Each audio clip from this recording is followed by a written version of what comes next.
เป็นได้เกือบใจขาด เนาะ Facebook ล่มทั่วโลก Messenger ก็เข้าบ่ได้หลายคนยังติดปัญหาคือเข้า Messenger บ่ได้ Facebook ได้แล้ว มันยังให้ใส่อีเมลให้ใส่เบอร์โทรแม่นบ่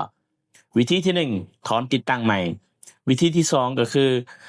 ไปเคลียร์ data ของมันให้หายไปจนเบิดเนาะนี่ตามคลิปนี่เด้อที่สิพาเฮ็ดโอเค ก่อนอื่นให้สังเกตเบิ่ง Facebook เฮาก่อนเนาะว่ามันเข้าได้ปกติบ่เลื่อนได้ปกติแล้วเนาะ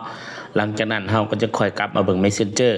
กดจึ้งเข้า Messenger เนาะไอคอนของข่อยมันจะโชว์ขึ้นมาแบบนี้ แต่ละโทรศัพท์บ่คือกันเด้อเนาะไม้ขีดยอดที่เบิ่งเงินปิ้นกลับเนาะอยู่เบิ่งซ้าย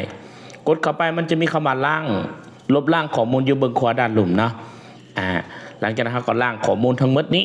บ่ลบล้างแคชเนาะมันจะออกบ่หมดคือลบล้างข้อมูลทั้งหมดเลยเด้อหลังจากนั้นเฮาจะปัดหน้าจอถิ่มก็คือไปเข้าใหม่ก็ได้เลยเนาะอันนี้คือของข่อยเข้าได้แล้ว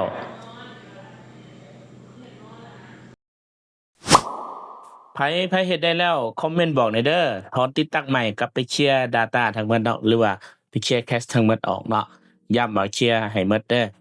แต่มันจะได้เองบ่ต้องไปพิมพ์รหัสบ่ต้องไปพิมพ์เบอร์โทรอีหยังดอกเด้อโอเค